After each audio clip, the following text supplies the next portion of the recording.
Hi guys, welcome to cric chat Venkatesh. So ప్లే ఆఫ్స్లో knockout స్టేజ్కి వచ్చేసాం. ఇక్కడి నుంచి జరగబోయే 3 మ్యాచ్ల్లో గెలిచిన టీమ్స్ ముందుకెళ్తాయి, లేకపోతే టైటిల్ గెలుస్తాయి, ఓడిపోయిన టీమ్స్ ఇంటికి వెళ్ళిపోతాయి. సో ఎలిమినేటర్ జరగబోతుంది ఇవాళ between Sunrisers Hyderabad and Rajasthan Royals. ఎక్కడంటే పంజాబ్లోని చండీగఢ్ ముల్లాపూర్ స్టేడియంలో. మరి ఈ మ్యాచ్లో ఎవరిది పైచేయిగా ఉంటుంది అనేది మనం చూద్దాం. వితౌట్ ఎనీ డౌట్, అంటే ఎవరు చెప్పినా ఎవరు మాట్లాడినా ఈ మ్యాచ్లో సన్ రైజర్స్ హైదరాబాద్ ది ఫేవరెట్గా చెప్తున్నారు. సింపుల్, ఎందుకంటే నిన్న మనం చూసాం ఆర్సీబీ వర్సెస్ గుజరాత్. ఆ మ్యాచ్లో ఆర్సీబీకి ఉన్న ఓవరాల్ స్ట్రెంగ్త్ బ్యాలెన్స్ వాళ్ళని గెలిచేలా చేసింది. వెరాజ్ గుజరాత్ టాప్ 3 బ్యాటర్స్ మీద డిపెండ్ అవుతారు. ఇప్పుడైతే టాప్ 3 టపటప ఫస్ట్ 4 ఓవర్స్లో అవుట్ అయిపోయారు. అక్కడే వాళ్ళకి మ్యాచ్ అయిపోయింది. అలాగే ఈ టీం కూడా, రాజస్థాన్ కూడా సిమిలర్ సిచ్యుయేషన్. వాళ్ళు కూడా టాప్ 3 మీద డిపెండ్ అవుతారు. వైభవ్, సూర్యవంశీ, యశస్వి జైస్వాల్ అండ్ ధ్రువ్. తర్వాత బ్యాటింగ్లో వాళ్ళకి ఆ డెప్త్ లేదు, ఎలాంటి నమ్మకం లేదు. సో అది డిఫరెన్స్ రెండు టీమ్స్ మధ్య. అండ్ బౌలింగ్లో కూడా they depend only on Jofra Archer ఇచ్చే ఆ బ్రేక్ త్రూస్ మీద ఎక్కువ డిపెండ్ అవుతున్నారు. మిగతా బౌలింగ్లో అంత స్ట్రెంగ్త్ మనకు కనపడలేదు. వేరే Sunrisers Hyderabad no doubt వీళ్ళు కూడా టాప్ 3 చాలా పవర్ఫుల్ టాప్ 3 ఉంది, ట్రావిస్ షేక్ అండ్ ఇషాన్. కానీ వాళ్ళ number 4 is there best batter. ఎందుకంటే ఇప్పటికే ఆల్రెడీ 600 రన్స్ పైన చేశాడు క్లాసన్. సో నెంబర్ 4లో 600 చేసిన మొట్టమొదటి ప్లేయర్ ఐపీఎల్ చరిత్రలో. సో నెంబర్ 4 అండ్ 5లో వచ్చి నితీష్ రెడ్డి కూడా మంచి ఫామ్లో ఉన్నాడు. సో వాళ్ళకి ఆ బ్యాటింగ్లో ఆ డెప్త్ ఉంది, ఆ సాలిడిటీ ఉంది. బౌలింగ్లో కూడా వీళ్ళకు ఉన్నట్టుగా పవర్ ప్లే స్పెషలిస్ట్ లేరు. రాజస్థాన్కు ఉన్న ప్రత్యేకత ఏంటంటే పవర్ ప్లే స్పెషలిస్ట్ ఉన్నాడు జోఫ్రా ఆర్చర్. బట్ వాళ్ళకి బౌలర్స్ 3-4 మంచి బౌలర్స్ ఉన్నారు. ముఖ్యంగా 3 బౌలర్స్ ఉన్నారు, మంచి బౌలర్స్ ఉన్నారు. అది ఇషాన్ మలింగా కావచ్చు, కెప్టెన్ ప్యాట్ కమిన్స్ కావచ్చు, అండ్ సాకిబ్ హుస్సేన్ కావచ్చు. So they don't depend on a single player or ఒక 2-3 మీద డిపెండ్ అయ్యే పరిస్థితి లేదు. ఏ రకంగా చూసుకున్న ఫామ్లో ఉన్న టీం ఎస్ఆర్హెచ్ అద్భుతమైన ఫామ్లో ఉన్న టీం. కోర్స్ ఆర్ఆర్ కూడా లాస్ట్ 2 మ్యాచెస్ గెలిచి, వరుస ఓటమి తర్వాత లాస్ట్ 2 మ్యాచెస్ గెలిచి మళ్ళీ ఫామ్ అందుకున్నారు. బట్ ఎలా చూసినా కూడా రాజస్థాన్ కంటే ఎస్ఆర్హెచ్ మ్యాచ్ గెలుస్తుందని చెప్పడం చాలా ఈజీ ఎవరికైనా. ఎందుకంటే వాళ్ళ ఓవరాల్ స్ట్రెంగ్త్ అలా ఉంది, చెప్పలేం. అయితే మ్యాచ్ ఎలా ఉంటుందంటే, ఇప్పుడు మీరు ఈ నాకౌట్ మ్యాచ్లో one good innings, one X factor kind of a player ఆడే ఇన్నింగ్స్ చాలా కీలకం. అందుకే ఈ మ్యాచ్లో ఏ ఎక్స్ ఫ్యాక్టర్ ప్లేయర్ బాగా ఆడతాడనేది చాలా చాలా కీలకం కాబోతుంది. ఒకవైపు వైభవ్ సూర్యవంశీ, ఒకవైపు అభిషేక్ శర్మ, ఇద్దరు కూడా సూపర్ ఫామ్లో ఉన్నారు ఈ సీజన్లో. వైభవ్ సూర్యవంశీ ఇప్పటికే ఎన్ని రన్స్ చేశాడు? 583 రన్స్ చేశాడు. అతని స్ట్రైక్ రేట్ 232 ఎంతో ఉంది. మరోవైపు 563 రన్స్ చేశాడు అభిషేక్ శర్మ, 206 అతని స్ట్రైక్ రేట్. ఇద్దరు కూడా అద్భుతమైన ఫామ్లో ఉన్నారు, రన్స్ చేస్తున్నారు, 200+ స్ట్రైక్ రేట్తో ఉన్నారు. సో వీళ్ళిద్దరూ కీలకం. నాకౌట్ మ్యాచెస్లో ఒక గుడ్ ఎక్స్ ఫ్యాక్టర్ ఇన్నింగ్స్ అనేది చాలా చాలా ఇంపార్టెంట్. అది మ్యాచ్ని, ఎందుకంటే మిగతా వాళ్ళు ఒక బ్యాట్స్మెన్ కనుక బాగా ఆడి మ్యాచ్ ఎగరేసుకుపోయే ప్రమాదం ఉంటుంది. అలాంటి ఎక్స్ ఫ్యాక్టర్ ప్లేయర్స్ వీళ్ళిద్దరు కూడా. అక్కడ కండిషన్స్ కూడా బ్యాటింగ్ అనుకూలంగా ఉన్న కండిషన్స్. సో వీళ్ళిద్దరిలో ఎవరు షైన్ అవుతారు అనేది ఈ మ్యాచ్లో చాలా కీలకం కాబోతుంది. చాలా చాలా కీలకం కాబోతుంది వీళ్ళిద్దరిలో. కోర్స్ ఎస్ఆర్హెచ్ మిగతా ప్లేయర్స్ కూడా ఉన్నారు. ఎస్ఆర్హెచ్ ఒక్కడి మీద డిపెండ్ కావట్లేదు. ఎందుకంటే Ishan Kishan has a great record against Rajasthan Royals. ఈ సీజన్లో 2 మ్యాచ్లలో కూడా రాజస్థాన్ని ఎస్ఆర్హెచ్ ఓడించింది. ఆ 2 మ్యాచ్లో కూడా Ishan Kishan played important role. ఒక మ్యాచ్లో 91 చేశాడు, ఒక మ్యాచ్లో 72 ఎంతో చేశాడు. So they don't exactly depend on Abhishek Sharma. But ఆ ఎక్స్ ఫ్యాక్టర్ ప్లేయర్స్ వాళ్ళు సెంచరీలు చేయాల్సిన అవసరం లేదు. The score 40 or 60 in double quick time. అది మ్యాచ్ని, ఈ ప్రెషర్ మ్యాచ్ని మలుపు తిప్పే అవకాశం ఉంటుంది. సో వాళ్ళిద్దరి మీద ఈ మ్యాచ్ ఫలితం డిపెండ్ అవుతుంది. బట్ ఓవరాల్గా SRH will definitely start as clear favourites. But ఈ ఎక్స్ ఫ్యాక్టర్ ప్లేయర్స్ అనేవాళ్ళు ఏంటంటే మ్యాచ్ని మలుపు తిప్పగలరు. వాళ్ళు మ్యాచ్ని ఎగరేసుకోగల కెపబిలిటీ ఉండేవాళ్ళు. అభిషేక్ శర్మకి ఇక్కడ ఒక అడ్వాంటేజ్ ఉంది. He's a Punjabi, he's from Punjab. Match ఎక్కడ చండీగఢ్లో జరుగుతుంది. సో ఆ పంజాబ్ ఆడతాడు కాబట్టి అతను అక్కడ కండిషన్స్, అక్కడ వెదర్ కానీ ఆ గ్రౌండ్ కొత్త గ్రౌండ్ కావచ్చు, కానీ అది పంజాబ్ది కాదు, చండీగఢ్లో ఉండొచ్చు, but Punjab cricket association ground అది. సో అతనికి ఆ గ్రౌండ్లో కొన్ని మ్యాచ్లు ఆడి ఉంటాడు, ఆ గ్రౌండ్లో రెగ్యులర్గా టచ్ ఉంటుంది అతనికి. సో ఈజ్ హోమ్, అది అతని సొంతగా బిడ్డ, ఇది నా అడ్డ అనే పరిస్థితి. అది అభిషేక్ ఉండే గ్రేట్ అడ్వాంటేజ్గా మనం కూడా చెప్పుకోవాలి. సో చాలా చాలా ఇంటెన్స్ బ్యాటిల్ ఉంటుంది అక్కడ. మరోవైపు అక్కడ జోఫ్రా ఆర్చర్ ఉన్నాడు. జోఫ్రా ఆర్చర్ ప్రత్యేకత ఏంటంటే ఈ సీజన్లో అతను 6 సార్లు ఫస్ట్ ఓవర్లో తన ఫస్ట్ ఓవర్లో వికెట్ తీశాడు. దాంట్లో 3 సార్లు ఫస్ట్ బాల్కే వికెట్ తీశాడు. ఆ ఫస్ట్ బాల్ విక్టిమ్స్లో అభిషేక్ శర్మ కూడా ఉన్నాడు హైదరాబాద్లో. సో ఫస్ట్ ఓవర్లో అతను వికెట్ తీయడం, లాస్ట్ మ్యాచ్లో ముంబైతో జరిగిన మ్యాచ్లో రోహిత్ శర్మ అలాగే ఫస్ట్ ఓవర్లో అవుట్ చేశాడు. సో లాస్ట్ మ్యాచ్లో he won the man of the match award, got 3 wickets and scored in important 31. So Jofra Archer ఆ fiery first spell with the new ball, ఎందుకంటే అతని దగ్గర అద్భుతమైన పేస్ ఉంది, 150+5. ఆ పేస్లో he makes the ball talk. అతను ఆ బాల్ని స్వింగ్ చేయగలడు, సీమ్ చేయగలడు. సో అతనుకున్న గ్రేట్ ఎబిలిటీ. ఈ సీజన్లో మంచి రిథంలో ఉన్నాడు. Is working up good pace and bowling in the right areas. So world కప్లో he was looking so silly, but ఇక్కడికి వచ్చేసరికి ఆ ట్రాన్స్ఫర్మేషన్ చూసాము. ఈ బ్యాటిల్ చాలా, జోఫ్రా వర్సెస్ అభిషేక్, చాలా ఇంట్రెస్టింగ్ బ్యాటిల్ కాబోతుంది. సో ఏ రకంగా చూసుకున్నా ఈ match high voltage and high octane contest అని చెప్పడంలో సందేహం లేదు. But definitely Sunrisers will start as favourites. ఇక సన్ రైజర్స్లో ఏమైనా మార్పులు ఉంటాయా? మార్పులు అంటే లాస్ట్ మ్యాచ్లో హర్షల్ పటేల్ని ఆడించారు ప్రఫుల్ హింగే ప్లేస్లో. మరి హర్షల్ పటేల్తోనే వెళ్తారేమో, చూడాలి. మరి వీళ్ళకి ప్రఫుల్ హింగే ఎక్స్ట్రా పేస్, అదిగాక ప్రఫుల్ హింగేకి ఒక అడ్వాంటేజ్ కూడా ఉంది కదా. వైభవ్ సూర్యవంశీని ఫస్ట్ బాల్కి అవుట్ చేసేది sharp bouncer, well directed bouncer Hyderabad జరిగిన మ్యాచ్లో.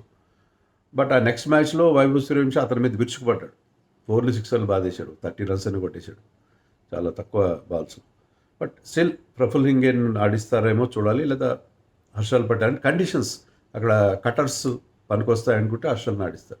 లేదు పిచ్ చాలా ఫ్లాట్గా ఉంది, అక్కడ మీకు బాల్ గ్రిప్ కాదనుకుంటే they will go for Praful Hinge. లేదు స్క్వేర్ బౌండరీస్ పెద్దగా ఉంటాయి అక్కడ, it's a bigger ground Mullanpur stadium.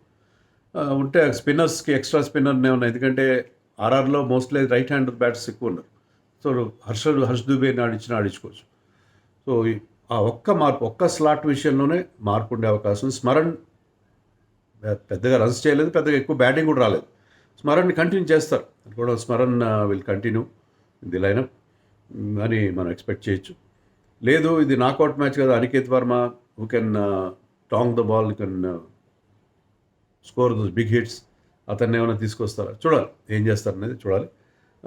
ఒక్క మార్పు మాత్రం ఉంటుందని అనుకుంటున్నాను. ఇవి ఇంజరీస్ ఎలాంటి కన్సర్న్స్ లేవు ఎస్ఆర్హెచ్ విషయంలో. బట్ రాజస్థాన్ విషయంలో వాళ్ళ కెప్టెన్ రియాన్ పరాగ్ కూడా హ్యామ్స్ట్రింగ్ ఇంజరీతో బాధపడుతున్నారు. ఇప్పటికీ అతను ఫుల్గా ఫిట్గా లేడని చెప్పి నిన్న ప్రెస్ మీట్కి వచ్చిన షనక కూడా చెప్పాడు. ఈవెన్ జడేజా కూడా ఈజ్ నాట్ ఫుల్లీ ఫిట్.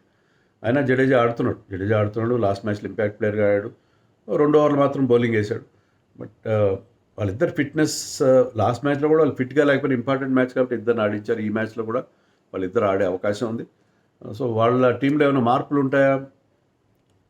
వాళ్ళు అయితే 5th బౌలర్ స్లాట్లో జడేజా అండ్ షానకాతో వెళ్తారా, లేకపోతే శుభం దుబేని డ్రాప్ చేసి will they bring Sandeep Sharma అదే హర్షల్ పటేల్ లాగా అక్కడ స్లోయర్ వన్స్ వర్కౌట్ అవుతాయి, చేంజ్ ఆఫ్ పేస్ పనిచేస్తుంది అనుకుంటే శుభం దుబే ప్లేస్లో they can bring Sandeep Sharma. అప్పుడు మీకు 5 స్పెషలిస్ట్, అంటే జడేజా 4 ఓవర్స్ అతని ఇంజరీ వల్ల దానివల్ల అతను 4 ఓవర్స్ వేస్తాడని గ్యారంటీ లేదు కాబట్టి మార్పు ఉంటే ఉండొచ్చు. ఎందుకంటే Jofra Archer is batting well, Jofra Archer number 8లో బ్యాటింగ్ చేస్తాడన్న నమ్మకం ఉంటుంది కాబట్టి వాళ్ళకి ఆ రకమైన మార్పు చేసుకోవచ్చు. కానీ వాళ్ళ మిడిల్ ఆర్డర్ కాస్త బ్రిటిల్గా ఉంది.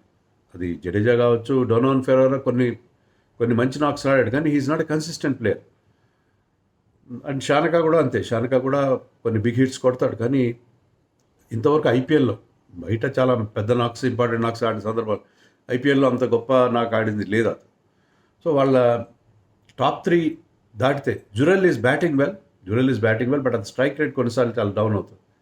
జైస్వాల్తో ప్రాబ్లం ఏమొస్తుందంటే Jaiswal is a very good player. We know Jaiswal pedigree అంతా మనకు తెలుసు, కానీ అతను వైభవ్తో పోటీ పడుతున్నాడేమో అనిపిస్తుంది. వైభవ్ లాగా నేను కూడా చాలా అగ్రెసివ్గా ఆడతాను. లాస్ట్ మ్యాచ్లో కూడా 3 సిక్స్లు కొట్టాడు, అదే అంత వేగంగా వెళ్ళిపోయాడు. సో అతను తన నార్మల్ గేమ్, న్యాచురల్ గేమ్ ఆడాలి, అంతేగాని జైస్వాల్ లాగా నేను కూడా చాలా బిగ్ హిట్స్ కొడతానని చెప్పి అనుకుంటే దానివల్ల అతను ఈ సీజన్లో ఆశించిన స్థాయిలో పర్ఫామ్ చేయలేదేమో అని అనిపిస్తుంది. But Jaiswal is a very very quality player. So అతను ఎప్పుడైనా సరే ఏ టైంలో అయినా ఫామ్లోకి రావచ్చు, డేంజరస్ ప్లేయర్. అలాగే ట్రావిస్ హెడ్ కూడా ఈ సీజన్లో జైస్వాల్ లాగానే గొప్ప ఫామ్లో లేడు, కానీ ఈ ఆసీస్ తెలుసు కదా, బిగ్ గేమ్స్ ఇలాంటి నాకౌట్ గేమ్స్ వస్తే అద్భుతంగా ఆడతారు. అది మనకి ఇండియాకి ఎక్స్పీరియన్స్ ఉంది, 2 సార్లు ఉంది, ఒకసారి కాదు 2 సార్లు ఉంది. నాకౌట్ గేమ్స్లో, ఇంపార్టెంట్ గేమ్స్లో ఎలా ఆడతాడు ట్రావిస్ హెడ్ అనేది.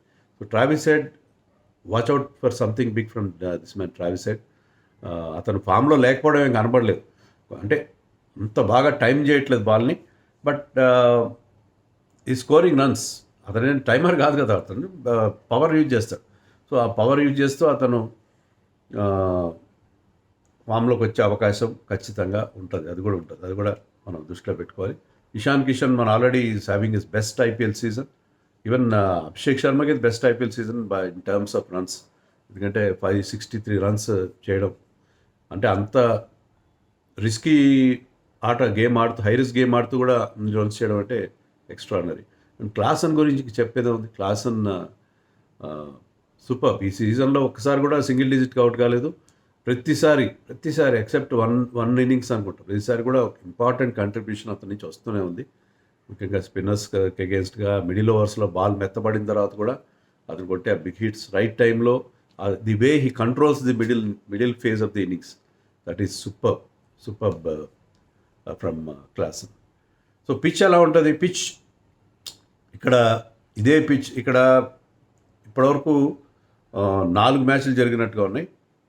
4 మ్యాచెస్ 4 or 5 మ్యాచెస్ జరిగినాయి, కానీ ఎక్కువగా మీకు 200+ స్కోర్స్ వచ్చినాయి. హై స్కోరింగ్ లాస్ట్ ఇయర్ అలా లేదు. లాస్ట్ ఇయర్ కొన్ని చాలా లో స్కోర్స్ వచ్చాయి, కొన్ని హై స్కోర్స్ వచ్చాయి ఇక్కడ, కానీ ఈసారి అన్నీ కూడా హై స్కోర్స్ వస్తున్నాయి. సో ఇది చాలా హై స్కోరింగ్ వెన్యూగా మారిపోయింది. సో ఇక్కడ కూడా ఈ పిచ్ మీద 220 ఎంతో పంజాబ్ చేస్తే దాన్ని రాజస్థాన్ చేజ్ డౌన్ చేశారు. సో వాళ్ళకి అక్కడ మంచి రికార్డు ఉంది, ఆడిన 3 మ్యాచ్లు గెలిచారు. ఎస్ఆర్హెచ్ ఈ సీజన్లో అక్కడ ఆడిన మ్యాచ్ పంజాబ్తో ఓడిపోయింది. బట్ ఐ థింక్ ఇక్కడ హై స్కోరింగ్ ఉండే అవకాశం, హై స్కోరింగ్ పిచ్గానే ఉంటుంది. సో ఈ 2 టీమ్స్ కూడా ఎంజాయ్ చేస్తే ఆ హై స్కోరింగ్ ఎస్ఆర్హెచ్కి ఎప్పుడు కూడా హై స్కోరింగ్ అనేది వాళ్ళు it works to their advantage కదా. సో మీకు ఆ డిఫెన్సివ్ బౌలింగ్ ఉంది, మీ దాంట్లో యషాన్ మలింగా అండ్ సాకిబ్ లాంటి బౌలర్స్ ఉన్నారు who can bowl those wonderful well disguised slower ones, and reverse swing కూడా యూజ్ చేయగలరు. అది ఎస్ఆర్హెచ్కి అడ్వాంటేజ్ అవుతుంది on any pitch. But still it is high scoring వెన్యూగానే మనం చెప్పుకోవచ్చు. ఖచ్చితంగా పెద్ద స్కోర్లు ఎక్కువసార్లు చేజింగ్ వాళ్ళు గెలిచినట్టుగా ఉన్నారు ఇక్కడ. ఎంత పెద్ద స్కోర్ చేసినా దాన్ని డిఫెండ్ చేసుకోవడం కష్టం ఇక్కడ. ఇక మ్యాచ్అప్స్ విషయానికి వస్తే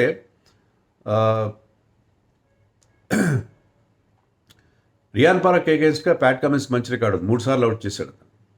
ఈవెన్ హర్షల్ పటేల్ కూడా 3 సార్లు రియాన్ పరాగ్ని అవుట్ చేసిన పరిస్థితి. జోఫ్రా ఆర్చర్కి has a very good record against Travis Head, 3 సార్లు అతన్ని అవుట్ చేశాడు Travis Head. These are the few matchups. So డెఫినెట్గా ఎస్ఆర్హెచ్కి అడ్వాంటేజ్ ఉంటుంది. టాస్ అంత కీలకమేం కాదు, ఎస్ఆర్హెచ్ ఫస్ట్ బ్యాటింగ్ చేసి గెలిచే టీం కదా, వాళ్ళు టాస్ ఓడిపోయినా. బట్ ఇక్కడ సిచ్యువేషన్ చూస్తే ఏంటంటే ఎంత పెద్ద స్కోర్ చేసినా చేజింగ్ చేసే అవకాశం ఉంటుంది. సో ఏ రకంగా చూసుకున్నా SRH will start as clear favourites in this match. అలానే మనం ఆర్ఆర్ని తక్కువగా అంచనా వేయడానికి లేదు, ఎందుకంటే they have 2 quality players in Vaibhav Suryavanshi and Jofra Archer. Last మ్యాచ్లో జోఫ్రా ఆర్చర్ బాగా ఆడకపోయినా, వైభవ్ సూర్యవంశీ ఫెయిల్ అయినా కూడా అందరూ లిటిల్ కాంట్రిబ్యూషన్స్తో 200 క్రాస్ చేసి ముంబైని ఓడించారు.